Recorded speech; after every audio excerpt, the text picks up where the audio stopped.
Tingnan nyo, may magic ako.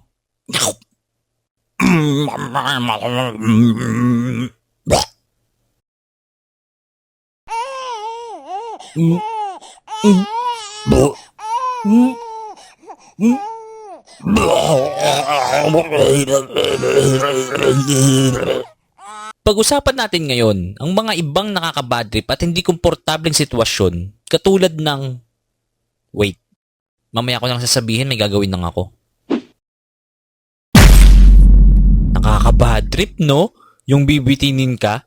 Kasi nananahimik ka, di ba? Tapos bigla kang makikurious pero papahirapan ka munang makuha yung information na yun. Yung magsasabi sa'yo yung kaibigan mo na, Uy, morning. Pumapogi ka ngayon ah. Uto-uto lang maniniwala doon. Pero may sasabihin ako sa'yo.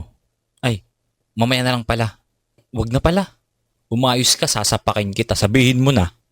Teka, pag-isipan ko muna. Sige na nga. Alam mo kasi si buntis na Sabi na buntis na yun eh.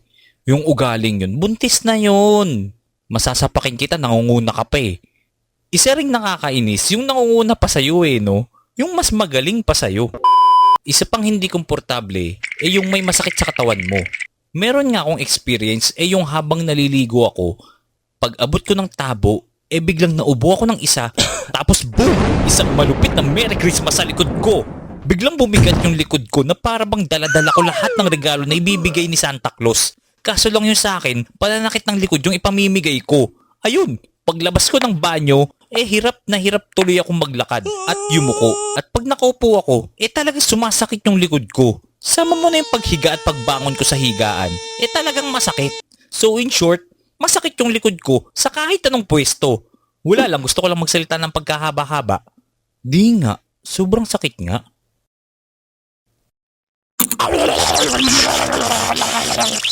Lalo na yung sasakay at bababa ka ng jeep, di ba kailangan mo talagang yumuko nun? Grabe, parang parusa sa akin yun. Aray, baka pwede pong... Oh, ito, 10. Pambili mo ng tinapay hindi yosi.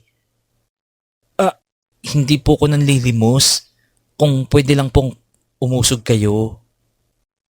Isa pang di tayo komportable at bad trip, yung kapag may tinga tayo sa ipin natin, di ba? Yun yung kadalasan kapag kumakain tayo ng baboy, baka, isda, manok, dinosaur, dragon at iba-iba pang nakakatinga. Gagamit tayo ng dental floss o toothpick para kunin yung tinga.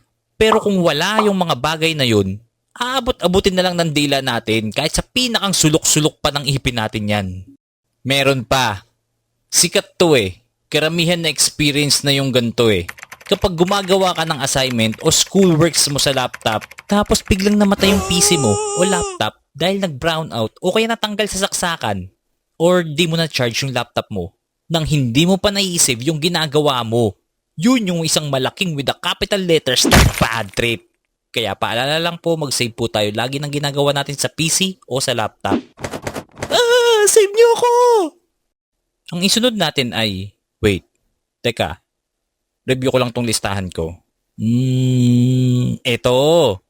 Na-experience nyo na ba yung ang ganda ng araw mo? Chill ka lang sa paglalakad. No pressure. Tapos bigla kang naihi. Pagkatapos mong jumingil, biglang nasira yung zipper ng pantalon mo. Ako kasi ilang beses ko na rin na-experience yung ganun. Yung dahan-dahan mong isasara yung zipper mo para hindi maputol yung pagkakalak o pagkakasara. Pero kahit anong gawin mo, mapuputol talaga yung pagkakasara niya. Kaya ang ginagawa ko, nilalagay ko na lang sa gitna yung zipper para kahit papano, may nagho-hold at hindi todong nakabukas. Matatakpan naman yung zipper mo ng lower part ng t-shirt mo. Huwag mo lang itatakin yung t-shirt mo. Boss, akong bahala sa'yo! Ilan lang yan sa mga na-experience kong bad trip at hindi komportableng sitwasyon. Aalalahanin ko pa yung iba ko pang ganitong karanasan para maikwento ko rin.